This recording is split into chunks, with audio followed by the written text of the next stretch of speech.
وإذ قال لقمان لابنه وهو يعظه يا بني لا تشرك بالله হযরত লুকমান আলাইহিস সালাতু ওয়াস সালাম যখন তার সন্তানকে উদ্দেশ্য করে বললেন যে হে বৎস তোমাকে আমি উপদেশ দিচ্ছি তুমি কখনো আল্লাহর সাথে কাউকে শরীক করবে না ইন্না শিরকা লাযুলমুন আযীম নিশ্চয় শিরক হচ্ছে অনেক বড় একটি মহান অন্যায় আল্লাহ তাআলা কোরআন কারীমের মধ্যে স্পষ্ট করে বলে দিয়েছেন ইন্নাল্লাহা লা ইয়াগফিরু আন ইউশরাকা বিহি ওয়া ইয়াগফিরু মা দুনা যালিকা লিমান ইয়াশা ইন্নাল্লাহা নিশ্চয় আল্লাহ তাআলা লা ইয়াগফিরু আন ইউশরাকা বিহি ক্ষমা করবেন না যারা আল্লাহর সাথে কি করে শরীক করে ওয়া ইয়াগফিরু মা দুনা যালিকা লিমান ইয়াশা এছাড়া যাহা কিছু যে ধরনের ত্রুটি বিচ্ছুতি গুনাহ মানুষের দ্বারা হয়ে যায় আল্লাহ তাআলা চাইলে সব কিছু ক্ষমা করে দিতে পারেন ক্ষমা করে দিবেন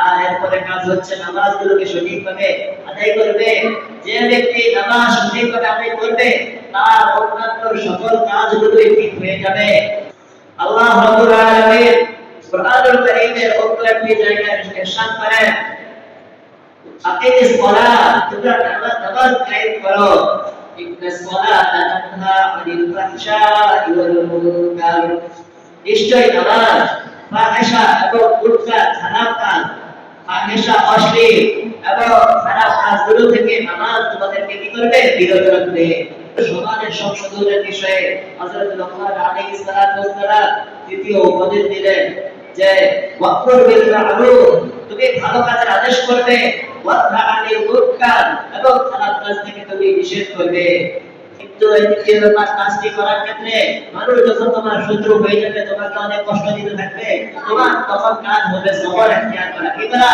সবর ইখতিয়ার করা এইজন্য বলেছেন ওয়াসবির আলা মা আসাবা তোমার উপর যে বিপদ আপদগুলো আসবে সেই ব্যাপারে তুমি সবর ইখতিয়ার করবে ইন্না যালিকা মিন আযমিল উমুর আর এই কাজটি হচ্ছে অনেক সাহসিকতার একটি কাজ অনেক কঠিন একটি কাজ যে তুমি এরকম কঠিন মুহূর্তে সবর ইখতিয়ার করা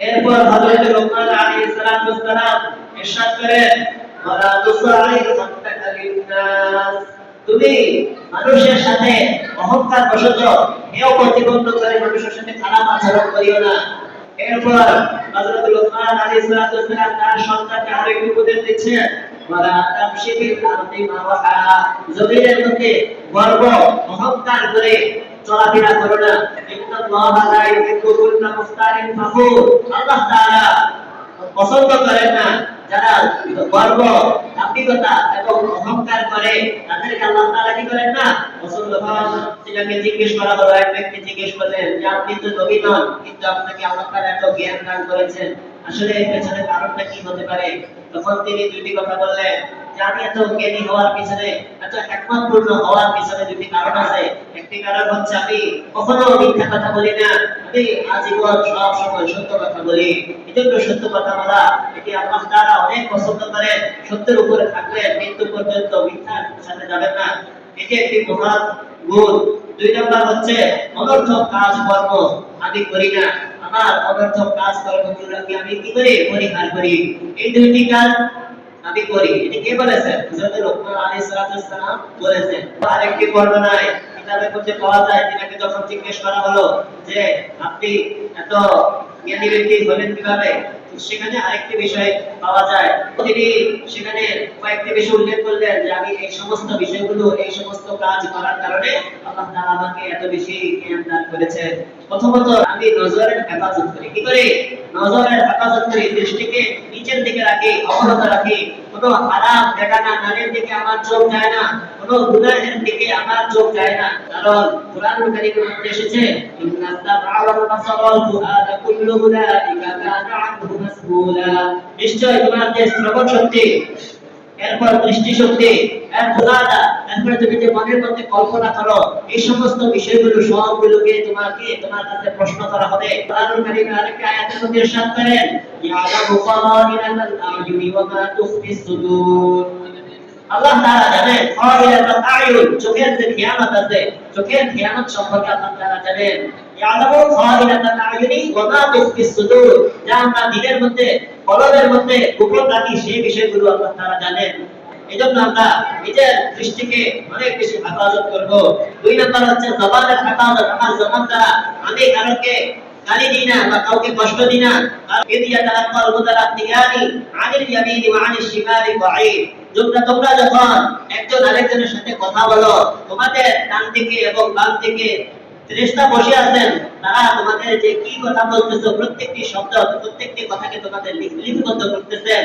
আয়ালফিযু মিন কাওলি, যে শব্দগুলো তোমাদের মুখ থেকে বের হচ্ছে একটি শব্দ এমন নাই যেটি ইল্লা লাদাইহি রাকীবুন আতীদ, যেটি যে অনেক সতর্ক এমন প্রহরীরা যেগুলোকে লিপিবদ্ধ করতেছে না, এমন কোনো শব্দ নাই। প্রত্যেকটি শব্দই তারা লিপিবদ্ধ করতেছে। এজন্য কথা বলার ক্ষেত্রে কি করব? অনেক সাবধানতা অবলম্বন করব।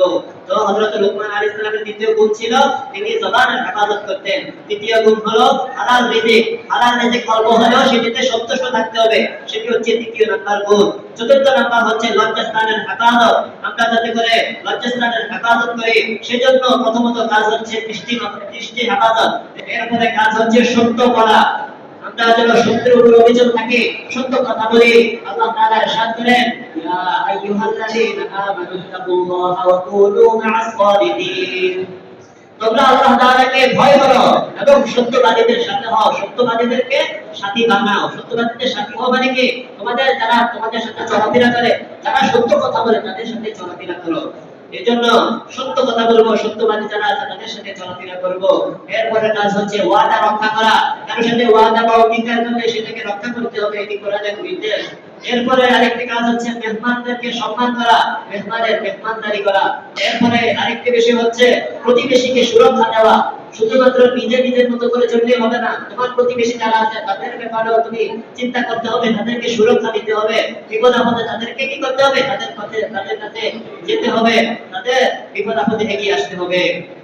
এরপর আরেকটি কাজ হচ্ছে অনর্থক কথা ও কাজ থেকে বিরত থাকা। লুকমান আলাইহিস সালাম এই নির্দেশগুলো, এই কথাগুলো বলেছেন যে আমি এই কাজগুলো করার কারণে আল্লাহ তাআলা আমাকে এত জ্ঞান দান করেছেন।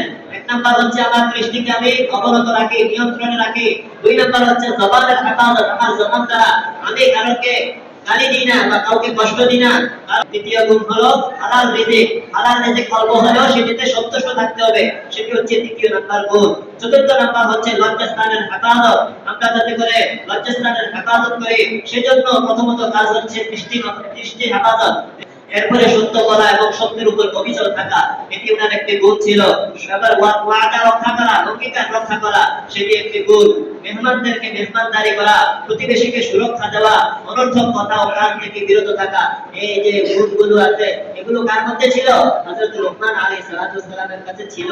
এজন্য তিনি একজন নবী না হওয়া সত্ত্বেও আল্লাহ তাআলা তাকে এত জ্ঞান দান করেছেন। আমরা যদি আমলগুলো সঠিকভাবে করে গুনাহ থেকে বেঁচে থাকি তাহলে আল্লাহ তাআলা আমাদেরকে অনেক জ্ঞান দান করবেন ইনশাআল্লাহ।